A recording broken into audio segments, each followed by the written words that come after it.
Welcome, everyone, to the official debate section.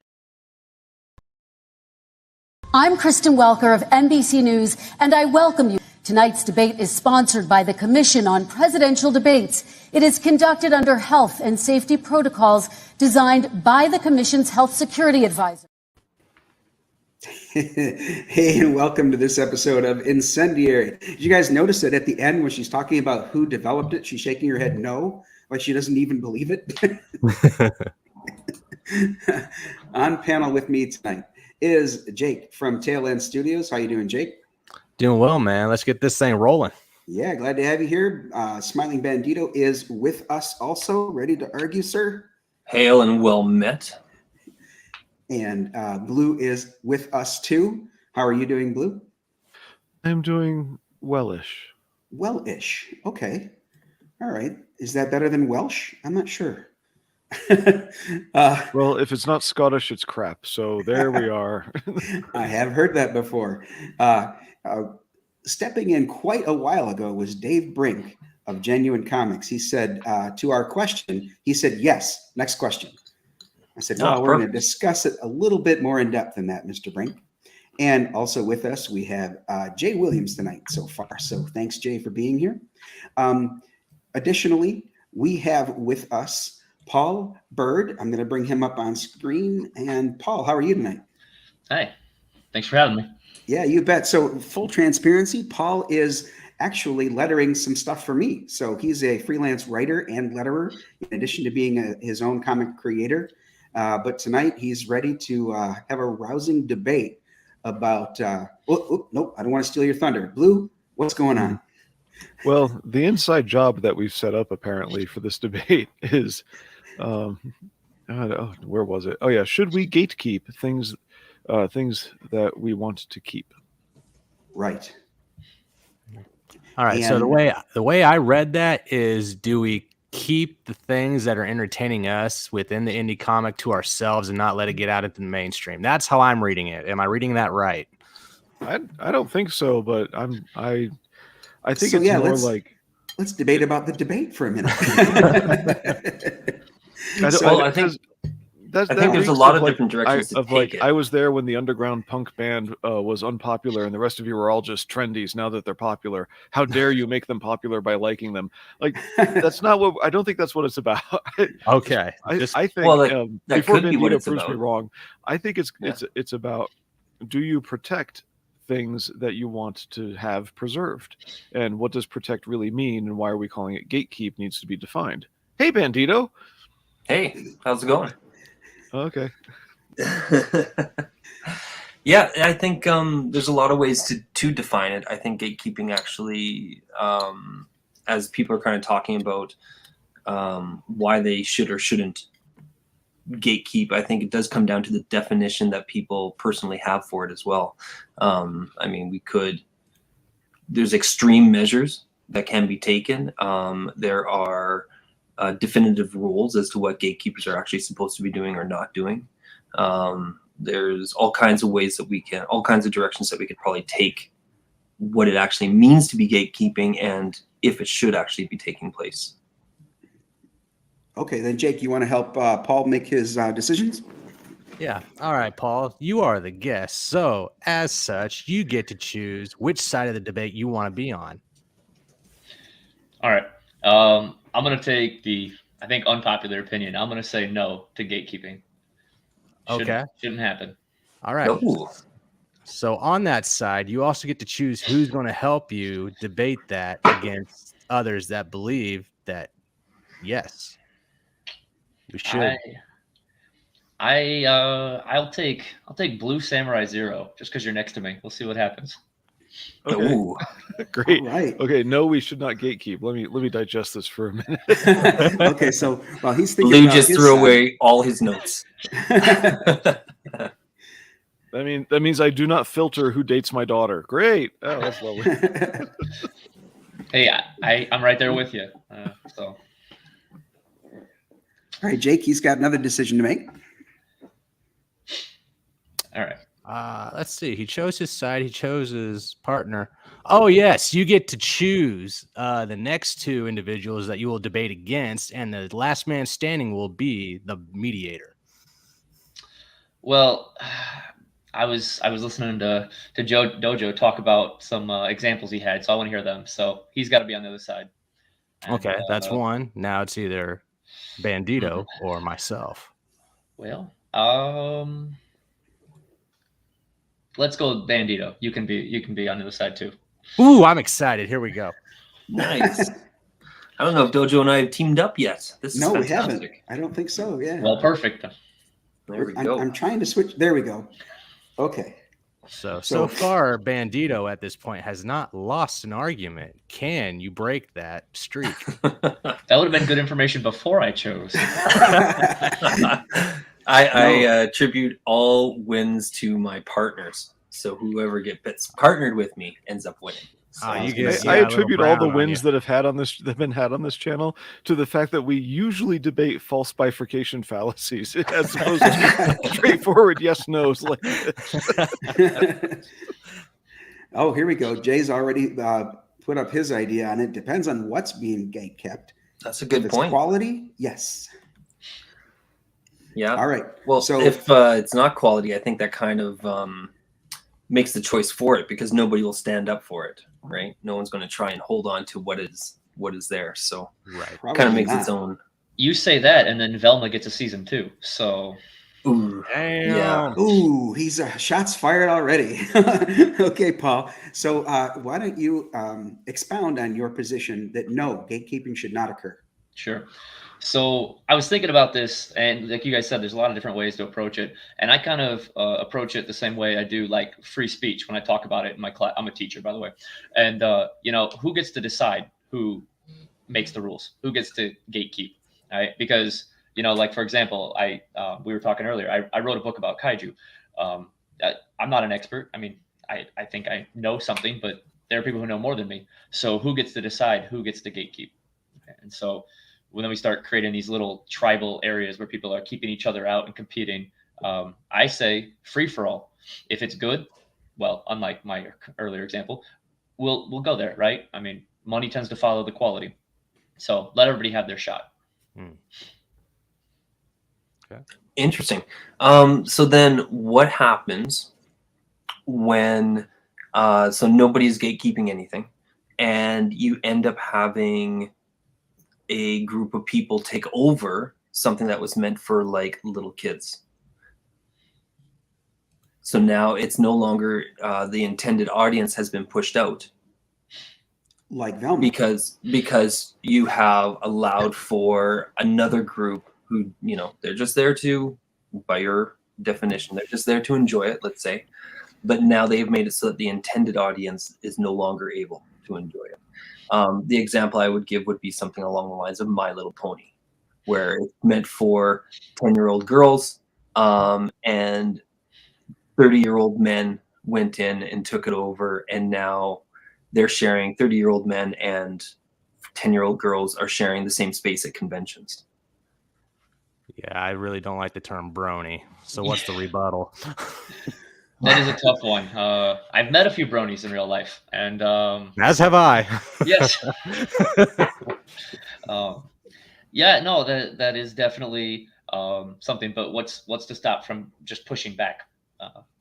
Well, 10-year-old girls aren't going to put up much of a fight against 30-year-old men.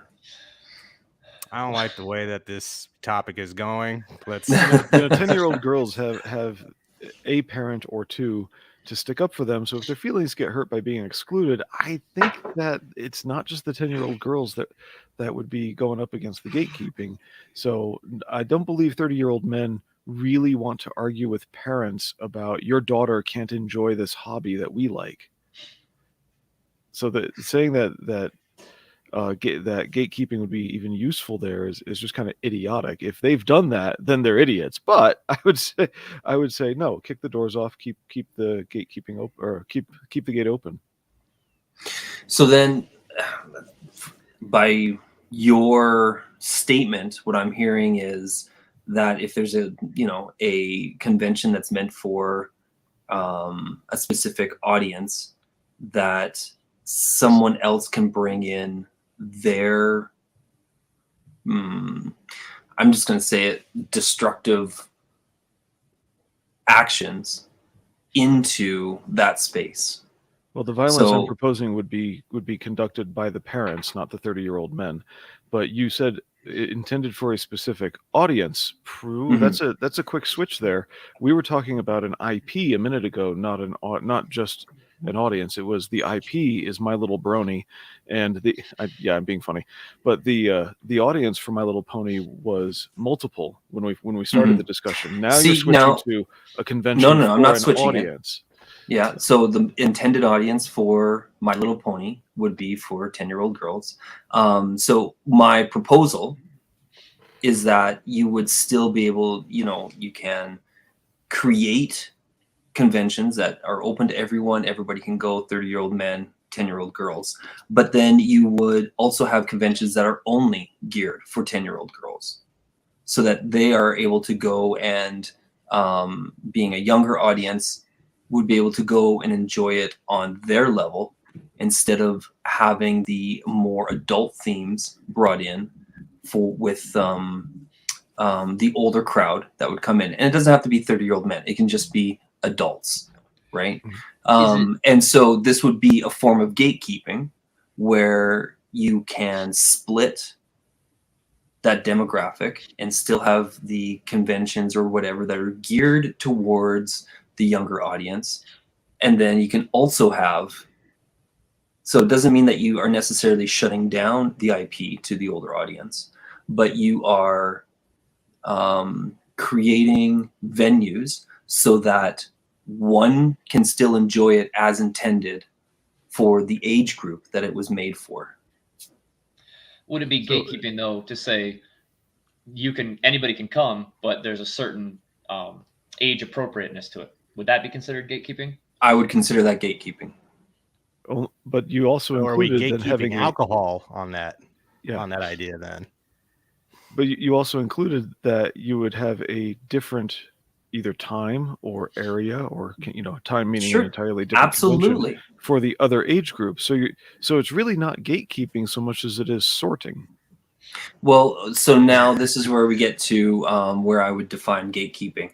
I would say gatekeeping is creating an appropriate venue for the IP that is geared towards the audience that it was being made for. Okay, the intended audience.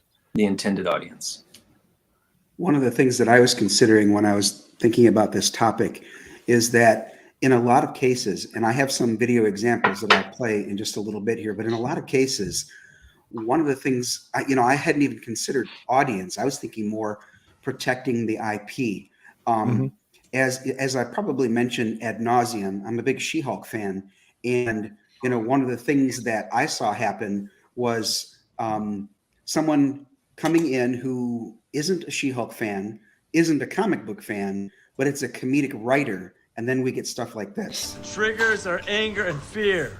Those are like the baseline of any woman just existing. We have to make sure of your ability to tolerate distress and regulate your emotions, especially your anger. I'm great at controlling my anger. I do it all the time. When I'm catcalled in the street, when incompetent men explain my own area of expertise to me, I do it pretty much every day, because if I don't, I will get called emotional or difficult, or I might just literally get murdered. So his eyes were glazing over. But there's not just a feminist agenda that came in there, but just, somebody who didn't care about canon. Now, certainly a lot of folks could point to some of the things that happened in the TV show that were comic, canon, but a lot of it, they've even admitted, was meant to troll the fans. Now, why would you do that? The fans are the ones that you want to reach, not just the normies. There's a couple of other examples I have here. This is a much shorter one. Publisher pulls the series about Kal-El's son coming out and fighting climate change. That's too many. That's too many things in one thing. Where they go, "This bisexual that fights climate change." So, oh my goodness! If I was 14, I wish I could be 14 and seeing some of the stuff that's been coming out. Because it would be so apparent how trash this is for any teenager. Mhm. Every single teenager that's out there reading this, they just know how much trash this is being So created. they're seeing this, and as a 14-year-old, just to use your example, they can tell that they're being, taught lessons. And I think as soon as you identify the fact that somebody's trying to teach you a lesson, you're out. I mean, as a teen, it's one thing to have a gay character in the book. Sure, that's fine, because after all, we want our comic characters to be representative of the population. But I don't want the book to be about that. And we've mentioned that a number of times, and that's one of the reasons why I feel that a lot of the writers that are coming into DC, Marvel, Image, Dark Horse, etc., they're coming in there with their agenda on their sleeve rather than, am I going to write a great comic book? And that's the kind of person I think that should be appropriately gatekept. They don't respect the canon. They don't respect the creators that have come before them. And they are driving the business into the ground just to get those ESG, dollars and check marks. Now, gatekept by whom at what level are you referring to? Well, if we're talking about the comic book industry, I would say that this sort of thing would fall on someone like Jim Lee, who is, either the hiring editor, or at least he has a lot of clout there as to who gets hired to write the books under his watch. And then, of course, the same thing with Marvel. The Kevin Feige's although that's the entertainment universe, not the comics. But I think you get my idea that we need to be more cognizant of the people we're entrusting these, almost 100-year IPs with. And it even gets more difficult when we think it's being entrusted to somebody who says that they love the lore and all that kind of stuff. Like you look at the Kevin Smiths who come in to do He-Man, and they grew up with it the same way that we did. And, they talk about, they use the same language that we would end up using to say, this is something that we love, this is something that we cherish, this is something that had significant value to us as children. It was defining, it helped create the building blocks of the men we, came to be. And then they end up trashing it. So for the instances where we are seeing these people come in to take over these IPs, I think the gatekeeping needs to be even a little bit more strict, like when it's being given over to somebody to expand on or develop or push the story content. It is significantly more important that these people are rigorously gatekept. So they only pass through the filter of the fans, acknowledging that they are one of them. So I would take the opposite with your example. So the He-Man, right? I thought it was garbage. I was really disappointed in Kevin Smith, but my kid liked it. He was watching it with me. He's 10 and he likes it. And at this point, he's the target audience for He-Man. He-Man was for me 30 years ago, but now it's his turn and he likes it. So if Kevin Smith hadn't taken that shot at that and made this new version of He-Man, my son wouldn't have the version he likes. Who is the target audience? So does your son not like the older version? Oh no, he likes that too. It's funny. My son actually likes older stuff better, but he did like the new He-Man. So when it comes down to moving forward, if you have an audience that likes, if you have two audiences, the young and the old, who like the old stuff, and you have only one audience that likes the new stuff, does it make sense to continue to change it in a way that takes away from the old stuff? So that's to counter that. I don't just have one kid. I got 6 kids, right? And 5 of them don't like the old one, but do like the new one. Well, I mean, I didn't ask my youngest, but they're not into the old stuff. So by that one, it's a 80% margin in favor of the new stuff. So I would say that there's a potential for more in the new one. So I'm not sure you're going to keep the new, audience with the old stuff. You lose the old audience with the new stuff. But with the new stuff, are there are there aspects that are could be carried forward without trashing the old stuff that would still end up hitting with the new audience? Yes. Well, yes and no. I mean, some some things do need to change from the old stuff. I'm trying to stick to my lane here, guys. If you go back and you watch 80s and 90s movies, there are like clear jokes where you're like, ooh, you can't do that anymore, can't say that anymore. And so there is some stuff that needs to be acknowledged or trashed. Okay, well, there are. So actually, we do have examples of people being able to do this. So people who have stepped in order to take over the franchise and make sure that it was effective. You look at Ghostbusters. Ghostbusters came out. They tried to change it in the exact same way that they did with He-Man, right? There are people who are fans of the 2016 Ghostbusters. 4 of them? Right? There are? Yeah. All 6 of them that are out there. That fight over all being the nerdy one for Halloween. Those fans that are out there will die on that hill that it's a good movie, right? And you can see where they tried to reinvent it. They tried to move forward with it. They even brought back the old actors to be in it. But when we got the new version, right, which had the son of the old director, right, being a part of it, and he took up the mantle and he could carry on the story, there are clear, they aged everybody down. They made it so that there was more girls. They had, they brought in elements that would be considered progressive and still maintained all audiences, whatever group, were able to get into it and appreciate it and enjoy it. But so, I would argue actually that proves my point a little more, because if you had started to gatekeep and all those 2016 fans were like, this is the way it's going to be now moving forward, you can't come in, you can't change it, then we wouldn't have got the new version. If you started saying who could be part of the club.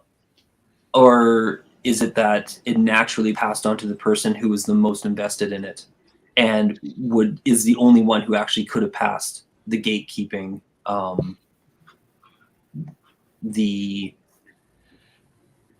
the only person who actually would be able to get through the gatekeepers was the person that should have happened in 2016 didn't. Yes, didn't. Then when they were looking at passing this torch along or baton, whatever, then the second go around or the newest go around is the one that like Bandito saying, where the gatekeeping he would have passed. Yeah, so I like how you had to highlight that on the screen. Thanks. In my son's defense, his favorite thing actually right now is 80s and 90s Amazing Spider-Man comic books, and he doesn't read anything new, and he doesn't like any of that. So in comics, he's got the old taste. So in his defense, and when we look back on all of this stuff, a lot of it doesn't hold up as well as we thought it did back when we were kids. So I mean, like, as amazing as we thought G.I. Joe or He-Man or all of it was, there are aspects of it that don't hold up. I'm totally willing to admit that. There was a Teen Titans cartoon, I would say, when my sons were real young, like in the early 2000s. Yeah, 2003. I thought was pretty good. Okay, is that so? Jake, are you talking about Teen Titans Go or the one before that? No, we do not speak of Teen Titans Go on this channel. No. See, we not only are going to talk about it, but I'm going to show you what You're happens hurting me. when you don't gatekeep Teen Titans properly. Right here. This fool don't know whose we is. Perhaps this will remind you. Stop! You're not on the list. But we're superheroes. Who are you? Yo, son, this guy don't know who we is. Oh, really? Then I think it's time we tell him. Go, Teen Titans, go, go, Teen Titans, go, go, Teen Titans, go, go, go. T-double-E-N-T-I-T-A-N-S. We the real heroes taking down the big menace. Now, I will admit that I downloaded that song. I have that on my iPhone. That's another one though. My kids do like that show. I don't like it, but they love it. I know. The one before it though We started watching Justice League and Justice League Unlimited and Teen Titans before it, so I'm converting them. But that's what they had access to, and they liked it. So okay, so the Justice League Unlimited, and the Teen Titans that we are referring to from the early 2000s, those I think are quality. In fact, DC does better at animation, I think, than Marvel does, and then they reverse that for the movies. But this Teen Titans Go thing, the first couple times I saw that, I thought perhaps it was a joke, like oh, they're just making fun. That's not really a real cartoon, and no, it was real, and it's so bad. That's the kind of thing that, who thought that would be a good idea to make it? Well, I think they were shooting to make it sort of more anime, and it's just, but they missed the mark by a mile. It's taking all the superficial elements of the Animaniacs and making that into the substance of the show. That's why it sucks. Yes, agreed. Because it's all the loud, random, chaotic stuff, but none of the substance underneath that. Right. And a lot of stuff is written that way today, where people understand only the superficial idea, and they flower that out into 3.5 hour films of just garbage because they don't understand character and depth underneath the superficial appearance. So let's say you want to make another Gladiator movie. So you're just going to make a movie about a gladiator that just starts killing a bunch of people, but there's no story to be its backbone about what his motives are and what he's trying to do, both for his family and vengeance, his emotions towards his family, and where he sees his country going that he's trying to deal with as little as he can as a slave. No, you just want to put a gladiator in an arena and have him chop people up, and you think that's a good successor to the Gladiator film that Ridley Scott made in, what was it, 99 they were making it? And no, it's not. It's just superficial. That's why Teen Titans Go sucks, is these immature, illiterate creators don't understand anything. Think back a long time to when maybe most of us were in grade school, and you'd hear kids your grade or a year older or 2 years older, and I'm going to be using this example a lot in some of my material, say the absolute garbage about math and if you were in America, English class. Oh, in the real world. Like this fifth grader knows what the hell he's talking about, the real world, as you're a fourth grader. He's in the real world right now, as far as he's concerned. Yeah, sadly. Exactly what he's doing is the real world. And they say, you don't need math in the real world. How the fuck do you know that? You're a kid. And yet this was the excuse to not try, not learn, to be rebellious, et cetera, et cetera. And for me, it carried on even into high school hearing this crap. And I'm thinking like, no, I've seen my mom balance her checkbook. You're going to need arithmetic in the real world, moron. So now we have people who have no depth of learning in English because teachers catered to this. They've taken over industries, and they're gatekeeping to the point where the gatekeeping we've seen has been, they make crap books because they don't understand language, depth, character. I mean, they're just functionally illiterate in terms of storytelling. Now they've gatekept people out, not to say, we got the job. So, these are the people who whined about being gatekept at one point so that there would be no gatekeeping. They didn't just take over DC. They, and screw Jim Lee. I'm sick of him. His artwork was nice in the 90s. I'm done with him. But these are the people who now say, you can't even make your independent comic books. We're going to go after you and try to get IndieGoGo to cancel you, just because we want to keep you out of comics altogether. DC is too narrow of a scope. It's the comic industry, including independents, that's where the real gatekeeping is going on, and people are trying to tear each other down on that level, and that's why we should probably say no to gatekeeping. That's hitting a little below the belt, don't you think? Somebody on the pro gatekeeping side is currently being gatekept by people, which is really, really unfortunate. And so that's what I was arguing originally. You can't decide who gets to gatekeep. Like, it's great. Yes, I would love to keep them out of Star Wars and X-Men and DC and Marvel. And I don't know. I'm not a big Star Trek fan, but whatever. But exactly, who makes the rules? And now we're seeing it flip the other way, where the IPs are gone. So we can't say gatekeeping, because that's what they're doing to us right now. That's why I can't enjoy Star Wars anymore. That's why I can't enjoy Marvel anymore. They pushed us out. So were you referring to the shadow ban that I'm experiencing, Paul?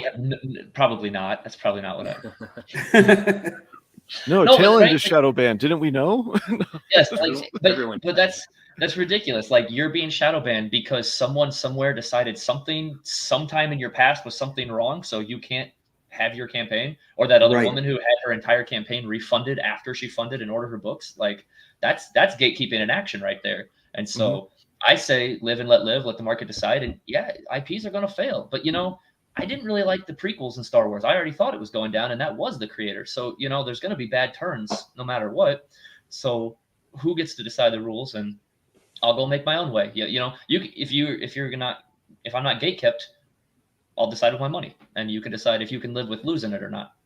It's almost like you're saying that the customers are the ultimate gatekeepers, which is why DC started panicking when they noticed that, hey, and this was back with the guy before Jim Lee took over, but was it Didiot? Damn Didiot. That's my name for him. But he was panicking because he noticed all their reprints and trade paperbacks of older material were outselling all the new material, even in trade paperbacks, not just floppies. So very new trade paperbacks, not the Rebirth era, but the stuff after that. So that that disturbed him and it angered him. But it's the customers being the gatekeeper to say your creatives suck. We don't want them. Now, that does tear down a whole bunch of characters. In the meantime, you can retcon to say, hey, the past 5 years never happened. We're going back to Peter's... Flash run really fast again, and then the last 5 years are gone. or as I was thinking was have a tachyon because Superman's in outer space. Good, that's convenient. That goes with what I was thinking was a story where he meets Mixelplix out in outer space and deals with something that releases a burst of tachyons, and no one remembers the last 5 years. It's just gone, and we get Jonathan Kent as a child again, heterosexual and 8 years old. Yeah, Tim Drake wakes up and has good art. Superman could fly around the world backwards, super fast. It wouldn't tear the world apart or throw it out of orbit. It would just turn back time. And there we go. Yes. So anyway, but they were panicked over customers gatekeeping. So nobody thinks of customers as really gatekeepers because they're just voting with their money, but they're the gatekeepers now. Damn idiot.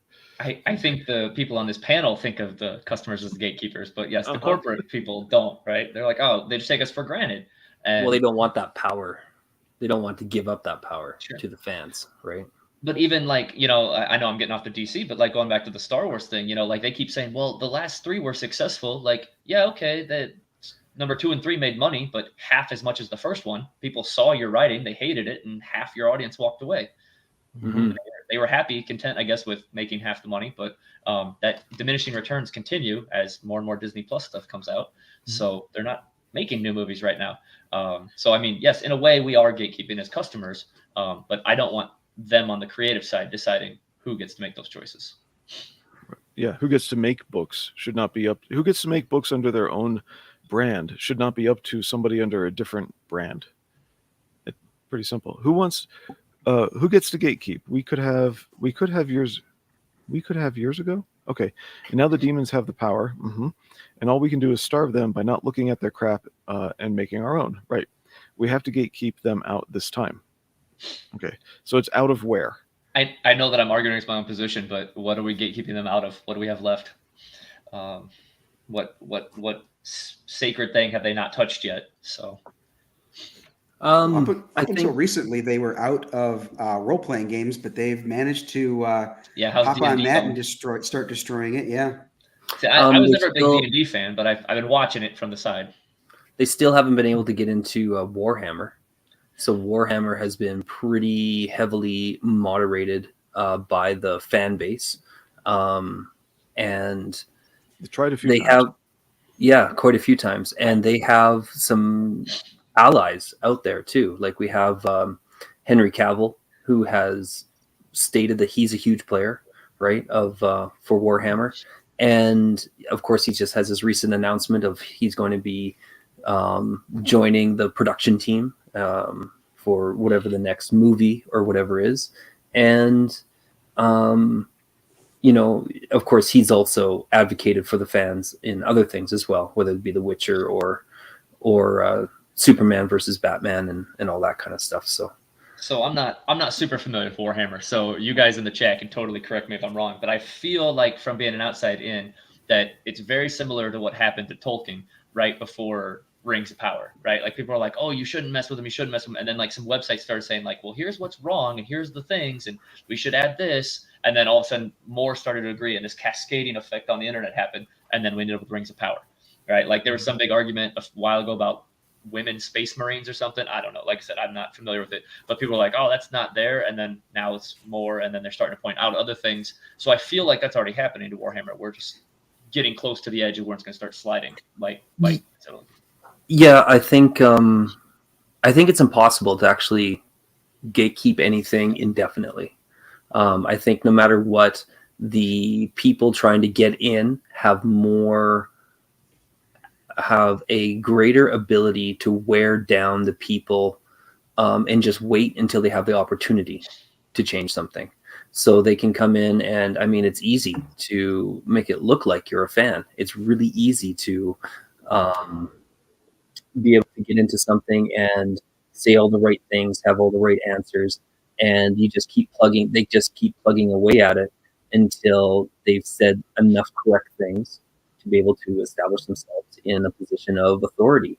And once they have established that, then they can start making small changes, or they end up having a loud enough voice that they can establish sweeping changes very quickly. So with Warhammer, there have been people that have tried to say anything, but they haven't been influential enough yet. And I think Warhammer has always kind of had an interesting position in a nerddom culture, because like in order to get into it, it's a massive price point, right? Massive amount of money to be able to really get into it. Oh, the cost of entry? Absolutely. Yeah, cost of entry. That's the thing that kept me out, because I've got a collector's like gene, and when I saw the game, I was enthralled. And one of my friends said, "Brian, step away from the table. You have to walk away." For me, what kept me out was it looked like a whole additional. Like I was a kid when I first saw Warhammer, but it just looked like, oh, so this is going to be more learning than all of my school and reading Tolkien put together to play a game that I don't have time to do my homework. When am I going to do this?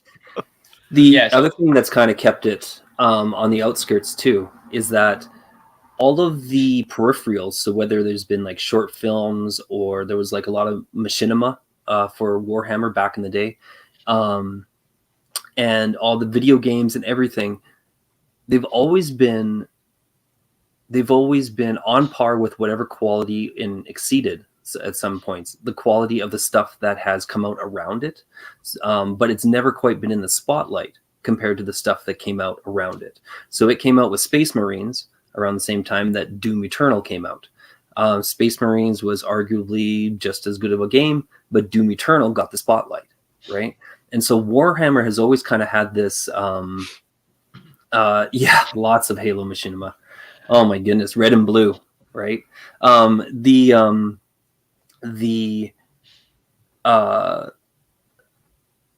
Warhammer has kind of, I think, existed in this little sanctuary that it's made for itself by not becoming so popular that it's gotten everybody's attention.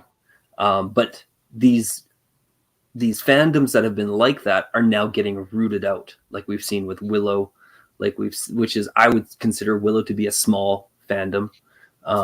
People like it, but only because of the charm, not because they want to dress up and be a brownie running around hitting on cats, right? So the people love the charm of the movie, but it's not like a massive fandom. But these things are being rooted out. So like Evil Dead, Willow, these kind of cult following. And now Warhammer, I think, as well, is on the chopping block. Well, yeah, and that's what I would argue, too, against gatekeeping, because we're looking at it from our love of it. But what happens when some producer comes along and says, "Ooh, we gotta gatekeep our IP and all the money we put in here. Ooh, you remember that thing Henry Cavill said? Oh, we better get him canceled." And all of a sudden, the internet gets rid of Henry Cavill, and then they come in with some new person, and they're gatekeeping you guys out and make stuff based on what their idea is to make money. So yeah, that's the problem. That's why I'm arguing it's gatekeeping, because I feel it swings the other way and is gonna, push us out even more. See, and I find that it's one thing to say very politely to somebody, "Hey, thanks for your feedback on my book." Let's say it's a novel. Listen, thanks for your feedback on my book. You were not the intended audience. Please understand that you were not the intended audience. I hope you can find other books you enjoy. Is very different from, you're not allowed to even look at my book in the first place. What are you doing here? Go away. Well, I think so. I wouldn't take that kind of approach with any gatekeeping personally.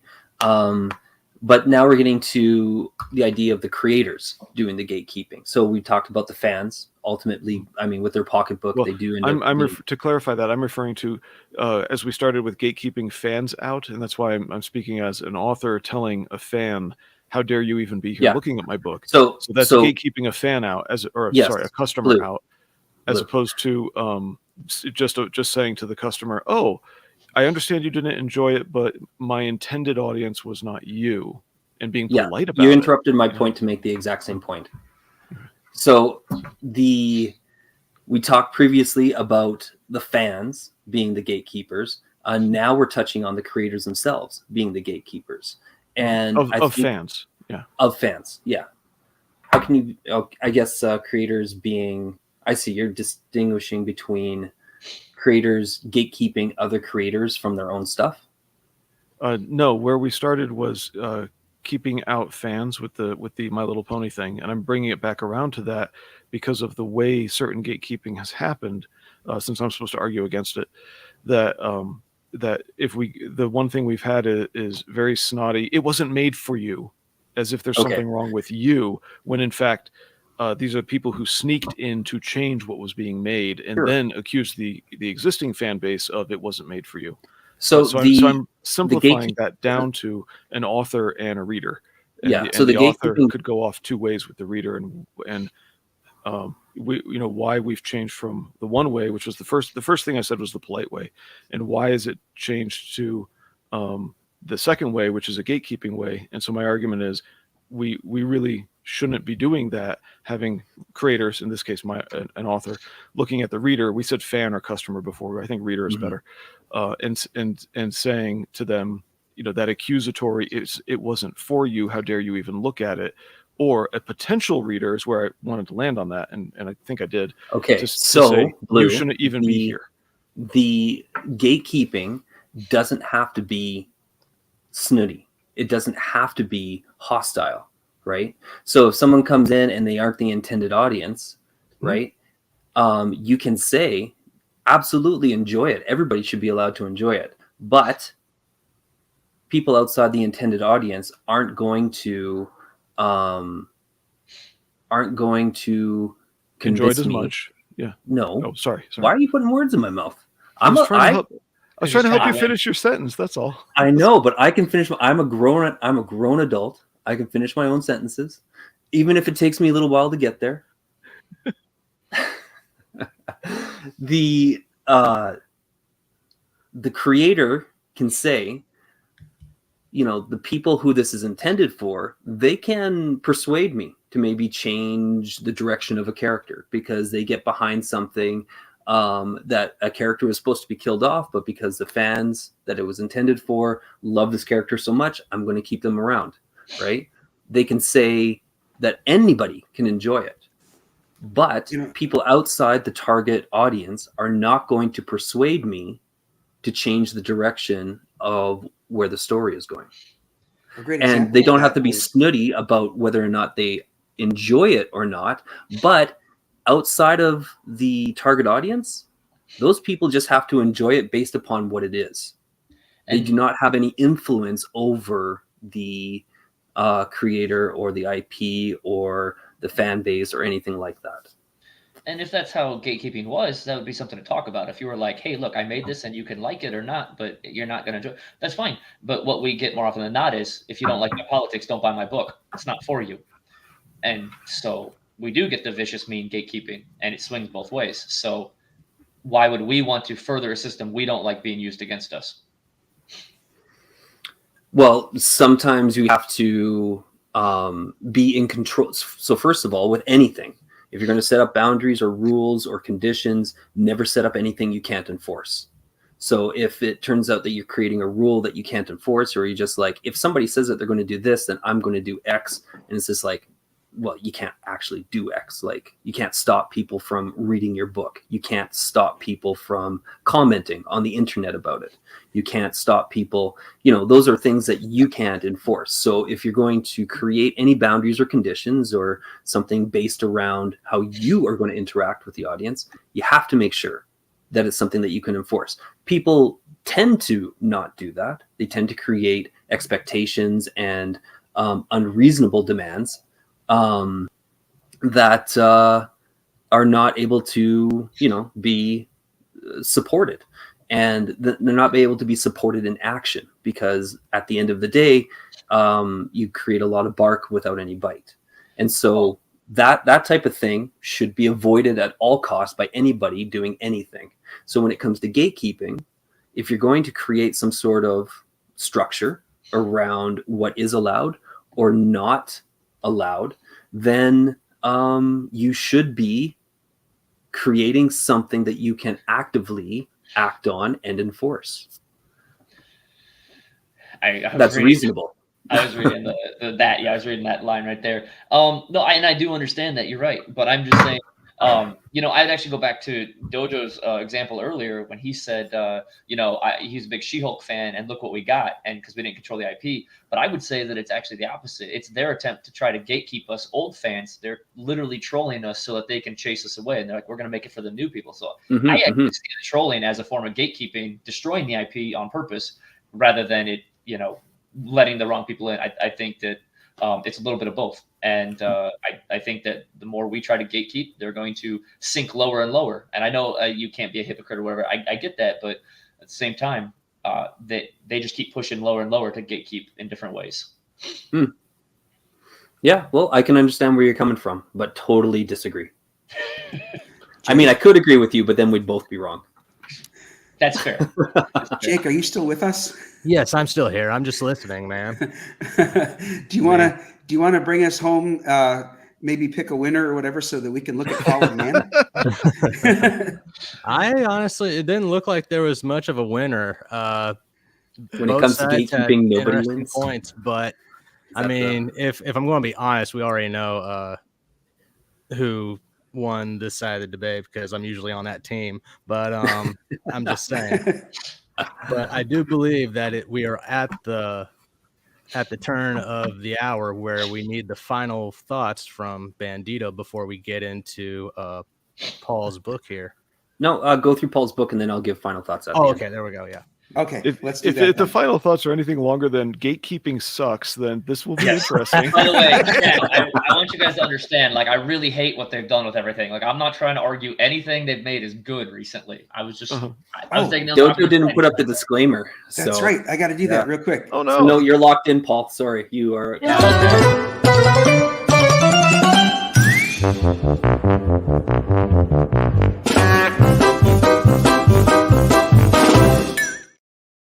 Yeah, see, I wasn't debating. Everybody's going to turn off and be like, "Well, I'm not checking this book out. Look at his bad ideas." See, so I wasn't debating, so it didn't matter to me if that disclaimer came up or not. It's fair. All right, so Paul, I've got it on screen for you. What we'll do is I'll go over to that window, and then you can walk us quickly through the campaign. Tell us about the highlights that you want to hit. So the book is about it's a post-apocalyptic world where there are giant kaiju roaming the earth, and what's left of humanity are superpowered, and they gather in these tribes to try to survive. And usually they rally around like a telepath or something like that can actually control the kaiju. So like when we open up this book, there's a tribe that has their own kaiju that tries to keep them safe, and they're trying to kind of make their way through the world. There's just danger in every corner, and it's big giant monster fights, superhero battles, and no politics. So Look at this Gotta love kaiju. Now that's a kaiju. Yeah, so this was the first one when I reached out to him and said, "Hey, can you make cool monsters?" This was his first shot, and I was like, "I love it, perfect. Like this is what I had in mind." So, yeah, and it's the first in a series. It's 25 pages. It's a little bit of a shorter book, but I did that on purpose because I'm trying to turn these out regularly. I'm actually starting. I'm having the artist start on pencils on issue 2 in February, so in just a couple of days, and then I'm going to launch the next campaign. Sign up when Fund My Comic goes live, and then yeah, we're gonna keep going because I'm gonna keep turning these out regularly so you can kind of keep a story going. So cool. So for those who don't know, the fundmycomic.com is Luke Stone's crowdfunding platform. Because IndieGoGo's gatekeeping people, and so we need another platform. So go where there is no gatekeeping.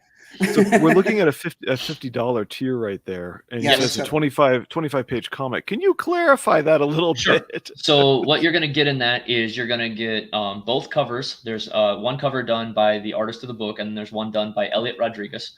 You're going to get digital version of it. You're going to get 3 art prints to go with it. You're going to get a black and white edition with an alternate cover, a script book, and a prequel novel about how people got their superpowers before the kaiju rose.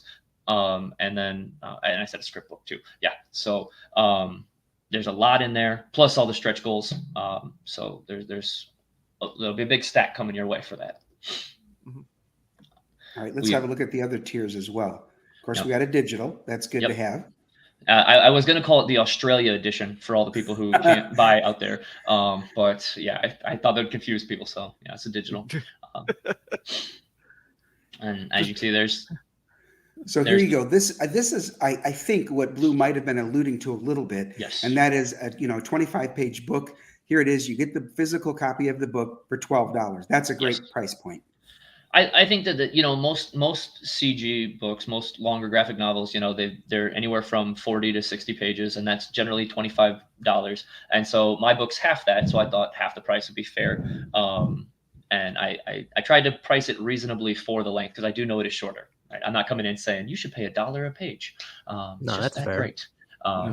So, and then there's the both covers if you want together in a pack. You save $1 doing it that way. So discount. Yeah. I'm really not here to gouge anybody or try to make a lot of money. I just want to get the comic in people's hands so they can read it and tell me what they think. And and then we have a couple of I did have a Be Drawn Into the comic issue 2 tier, but that sold out. But there is the design a kaiju if you want to design a kaiju in the next comic. And the way that I do my design or Be Drawn In, it's not like a one-off one page. You become a character that speaks, plays a role in the story, and going forward, you will continue to show up, or the kaiju will continue to show up. Those kinds of drawn in tiers are awesome. Yeah. So the other the 2 that I have, they're going to be flying people from a tribe in the second one who are working for a bad guy, and you're going to see them pop up in issue 4 and issue 6. I've already written through issue 8, so I have an idea of where this is going. Nice. It's not just kind of going to be tacked together. I've already got the whole first arc written. So if you get drawn in, you're going to keep popping up. And then the last tier is the original cover art by Elliot Rodriguez. The color one you see there, that's his original art. So you'll get the original art piece. Plus you'll get the featured tier with it. The way I figured is that if you're going to buy the art, I'll give you all the stuff too. So yeah, that's a great cover. It should be a poster. Yeah, that's what. He sent it to me. It was actually originally supposed to be a pinup. He sent it to me. Oh, and I was sweet. Like, this is too good. It has to be a cover. So I put it as cover. So and he was gracious to be like, of course I'd love my art as a cover. So yeah, Elliot's great to work with. He's a great guy. He's such a nice guy. Now, one thing I wanted to show is those of you who are considering backing it, this is in demand, which means it's fully funded. Yes. So if you back this book, you will get the book. You can back with confidence. Now, we haven't, this is your first campaign, is that correct? This is my first campaign. Yep. Okay. How many shows have you been on so far? Yeah. Like 10-ish. 10? That's still really good for a first go, fulfilling. Yeah, and to the point of being in demand, if you do order even if you buy the physical edition, it does come with a digital, and that's ready to go. And I've already sent it out to people back. So like if you backed now, I would send you the digital copy like tonight or tomorrow morning.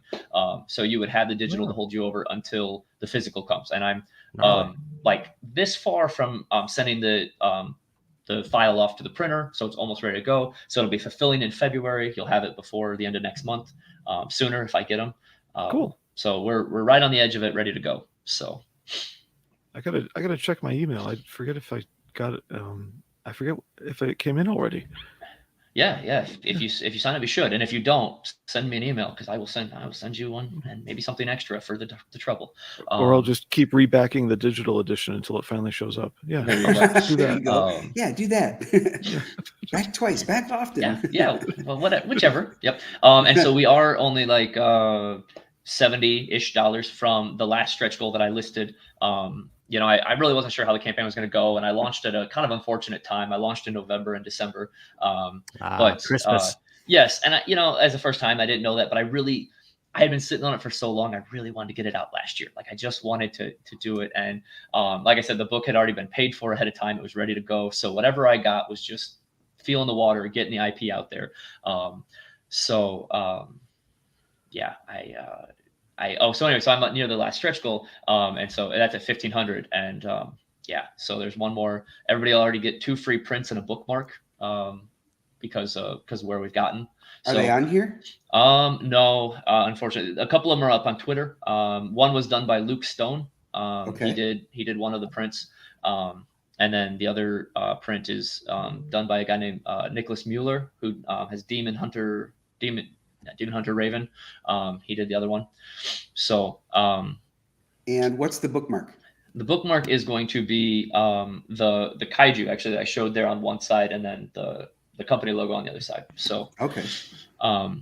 And if you're into it as well, one of the things also about my campaign I thought was important was I wanted to give back. So for every book that I sell, every physical copy I sell, $2 will go to charity. So I thought I could do something good with raising some money as well. So we've got a minute. What is the Fletcher Foundation? So the Fletcher Foundation is an organization that helps couples who have lost children, whether through miscarriage or stillbirth or shortly after birth. And if you've ever known anybody who's gone through that, it's just one of the hardest times. And you don't even know what to do, and you don't know where to go. And these guys just come in, and it's absolutely devastating. And so they come in, they help, they support, they get meals to them, just so they can kind of process, so that they can try to go back to normal life. And so I like that charity. That would have been very helpful back in the day. Yes. Well, and that's for those who care. That's the reason why my company is named what it is. My wife and I went through the same thing. We lost 3 children through miscarriage, and so the A.G.E is not only age, it's their initials of the children. So nice. So it's Aaron and Grace Evelyn is what it is, and it's a reminder, much like the Fletcher Foundation. In life, there's going to be seasons. There's going to be good. There's going to be bad. There's an age for good and bad. So it's got this double meaning. And so that's why the company is named what it is. Nice. I like learning things like that because, that gives the company name more meaning for us as fans as well. Sure. Yeah, I do share it out as well. I know some people get kind of uncomfortable talking about it, but it's such an issue that's not talked about. And so many people go through it and they feel like, oh, I'm the only one. And so I love talking about it because I love being able to reach out to people who maybe are going through it and need it. So that's why I chose that as the first charity for my comic. Does some of that I'm the only one lead to like people feeling shame over the tragedy? Yes. Yeah, a lot of people do. A lot of people are told like, oh, well, what did you do wrong? Like that happened to us a lot. Like, oh, well, what went wrong? Why? And it felt like, is it our fault? Do you think it's our fault? Or maybe like, even for a lot of women, it's, well, why didn't my body work right, or something. So there's just a lot of shame attached, and a lot of, you should keep it quiet. It's not nice to talk about. So this is the opposite. This is putting it out in the light and saying, hey, if you need help, we're here. Awesome. No, I think the more personal you get with it, the more people will open up to you and realize like how much of an honest individual you are, and how much you care about everything that comes around you and your company. Yeah, and that's, we were talking about, quality and legacy of all these things. And I agree with you guys. IPs have gone through the garbage. And that's one of the things is I'm always going to try to make the best book I can because it's literally my children's names attached to it. It's the legacy of my family attached to it. So I don't want to put out a half-made product or something garbage like that. So I'm going to give you the best book I can make. And, I'll try my best. So. Well, I can't wait to read it, man. Yeah. Thank you. Well, before we pass the torch to Bandito, I want to make a quick apology. I had said a minute ago, if Bandito says anything longer than gatekeeping sucks, okay, sometimes when I try to over-concise the giant picture in my head, it comes out the opposite of what I mean. What I meant was, if Bandito says anything more than, and then what I pictured was the SJWs who have gatekept the genuine people out of the industry, the audience, everything else. Those gatekeepers suck. And it came out as 2 words. So, man, that's like, wait, did I just said the opposite of what I'm thinking? And it happens sometimes. I just thought you were really deep in character. No. I thought so too. I thought you were trying to help us win. Yeah. Blue went method on us.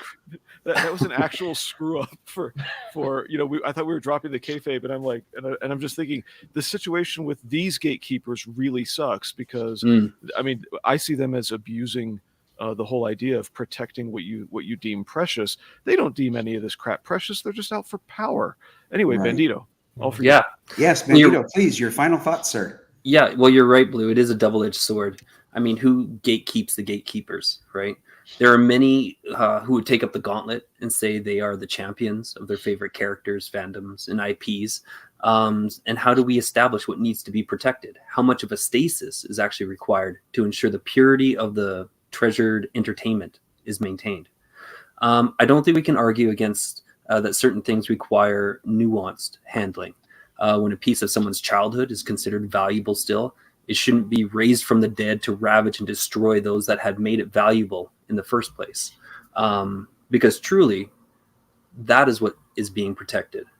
The magic and lore only has value because of the people that initially took interest in it. When it comes to gatekeeping, the value isn't in keeping the IP stagnant, but in protecting those that had enjoyed the original version to begin with. These people are the seeds for the next growth in the fan base. Neil Gaiman had said the fan base are fans and like the source material because it's the source material they like. So if you do something else, you risk alienating the fans on a monumental scale. This is the true crux. We can't move forward in life without a changing of the guard at some point. So how do we move forward and gatekeep at the same time? Ghostbusters is the best example I could possibly point to. When you need to pass the torch, when you need to find the next gatekeeper, find people that understand the magic of those original IPs, because they are the ones that will keep the magic growing, and use the magic of that fandom to ensure that people won't want to see it change. Excellent. Well said, sir. Thank you. I want to thank Paul for being here to join our debate tonight and tell us about Fall of Man #1. Those of you watching live or on the replay, please give it a look and consider backing if you haven't already. And if you have, thank you. Good for you. Paul, thanks again for being here. Yes, Blue, Jake, Bandito, thanks for some fun debate tonight. And we'll see you all next week on Incendiary.